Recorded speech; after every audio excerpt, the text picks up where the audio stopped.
What's up, everybody? This is Jay the Wanderer with Oakland Latinos Unidos, a.k.a. Oakland Latinos United, the voice of the Latino community in the Bay Area, California, YouTube, and beyond. Well, I'm out here with somebody that I met at an event I was at today, and it brings me a lot of honor to interview this person.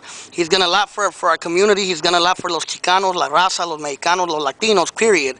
And I'm going to let him introduce himself. ¿Cómo te llamas? Nativo Lopez.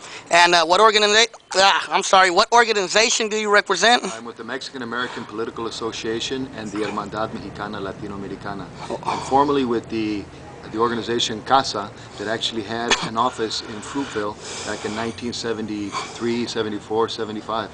Orale. And what brings you to Richmond, California today? I was invited here to participate in a program for the re-election kickoff campaign for current mayor of Richmond, Gayle McLaughlin, and that election will occur in November 2010, and so here we're probably a couple hundred people helping her kick off her campaign for re-election.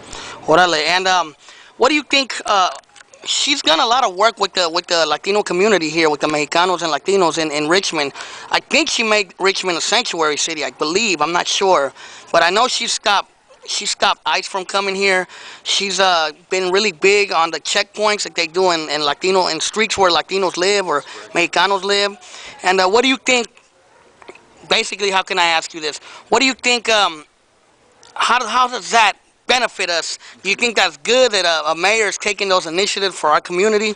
Well, let me just say in my remarks here in the program, I started out with talking about a slogan that is being uplifted throughout the country right now. It's legalization or no re-election. That refers to all of the politicians out there that promised us immigration reform this year in Congress and actually haven't lived up to their promises. They've broken their promises. And so I was asked prior to coming in here in a radio interview of why I would be coming to an event to support a politician, an elected official, if we're out there campaigning around the slogan legalization or no re-election. Well, it's precisely the reason why I'm here today to support Gayle McLaughlin, because she's the kind of a public office holder that we can support, that has supported immigrants, that oppose checkpoints, that oppose the immigration raids, detention policy, that opposes the violation of the rights of workers, the rights of migrants, the rights of immigrants, that she supports the unionization of workers, the ability of workers to freely associate, to establish their work association to defend themselves with a collective bargaining agreement with their employer.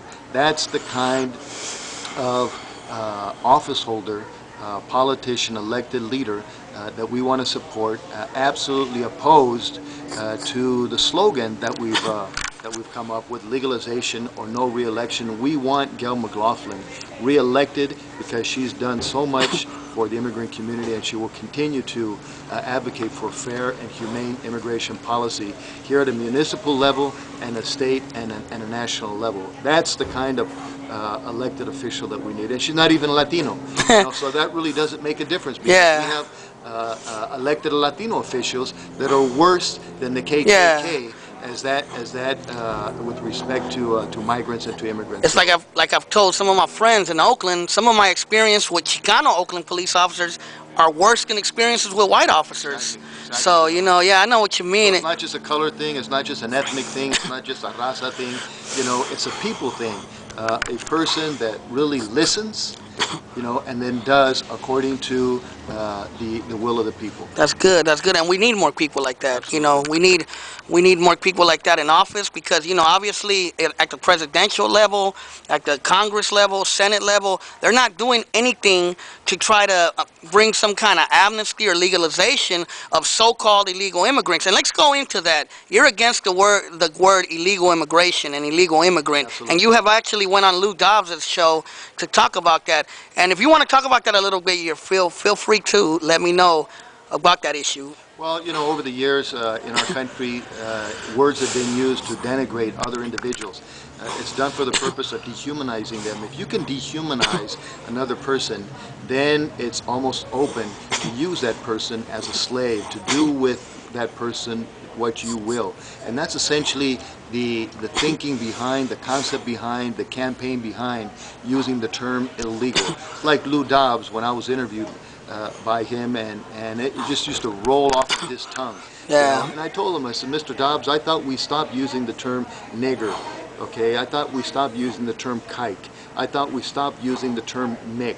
I thought we stopped using the term puto and fag. And Jap. All the other indignities that are heaped on other people to dehumanize them, so that way other folks around will feel empowered to use those people in an exploitative manner. And so no human being is illegal.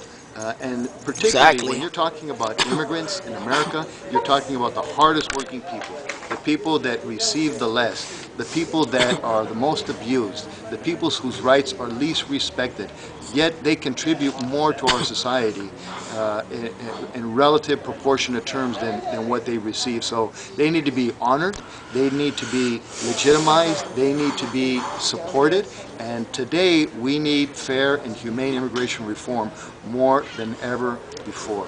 I'm going to tell you something that's been on my mind, and I've been telling people, because you know the so-called illegal immigration issue has been being used a lot since what, like 2005, and even before that, to demonize Latinos and Mexicanos, to make us look like we're bad and we're drug dealers, we're killers, we're this and that. But I always tell people, and you're probably going to agree with me, that these are the same tactics. And all you got to do is read a history book. You see, that's the problem. People don't read history. All you got to do is go back to this area, the Bay Area, and see San Francisco, what they did to the Chinese, what they did to the Irish in New York, what they did to even the Italians and the Jews. You know, and it's just history repeating itself. But there's something special about the current era that I wanted to mention, that I did mention in the presentation, and that has to do with money, and that has to do with incarceration. It has to do with the prison industrial complex. Yeah. Here in California, for example, African Americans constitute 7% of the population of California, yet they are 47% of the incarcerated in the prisons of California. Latinos, we are between 36 and 40% of the population. We are 37% of the incarcerated in California. Together, we are 84% of the incarcerated prisoners in the prison industrial complex of California. Why is that? Every single individual who's incarcerated, every single individual that has a case before the court actually is making money for this country. I mentioned three words in my presentation that I would like people to Google after this presentation. It's called the Depository Trust Company. www.dtc.com. That is the entity that moves and manages derivatives and securities and bonds for the government and for the wealthy of this country. They do $1 trillion a day in business. Now, where does that money come from? Every single individual that has a case before the court, it could be something as frivolous as a traffic violation, or it could be a felonious crime that they're in prison for. They represent a bond. Those bonds are gathered up by the federal court. They're deposited with the Depository Trust Company. Those bonds are actually traded on the derivative market internationally, and they're making trillions of dollars for this country. In other words, every prisoner represents literally hundreds of billions of dollars of wealth for this country.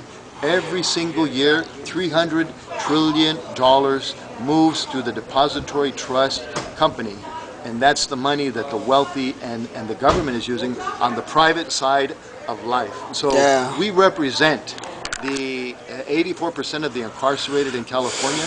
We represent literally trillions of dollars of wealth for the wealthy and for our government that's using that money behind our backs instead of sharing that money with the people to depopulate the prisons, to knock down the prison industrial complex, to make sure every single individual has a good paying job, has a pension, has health care, has a home, that their home is not at risk of being taken away or foreclosed on. These are the things that all people, all Americans, all people that are here that are working should enjoy. There's more than enough wealth in the country that they should enjoy it, but there's too much greed. on that side, and there's too much poverty on this side. So it's systematic, it's a problem. Like I said, it's history repeating itself, and we, us, you and me, even the younger generations and everybody else, we got to do something to change that. And I'm almost out of time, so I got to cut it short. But you want to know another statistic? At UC Berkeley, I read a statistic that only 16% between Latinos, Native Americans, and blacks are the population of UC Berkeley. Tell me that ain't sad. That's a sad statistic. Juxtaposed against the 84% of the incarcerated Yes. in California, it's truly sad. Yeah, it's a problem. So, you know, we got to do something. I'm almost out of time. It's an honor that you did this interview with me, man. And, you know, power to the people, power to la raza. Power. Venceremos. And we're gonna, you know, si se puede, venceremos y vamos a ganar una reforma inmigratoria un día. And that's all I have to say. This is Jay the Wanderer with Nativo. You know, an honor. He actually got to, you know, we got to interview him. And that's it. That's all I have to say. Thank you very much, brother.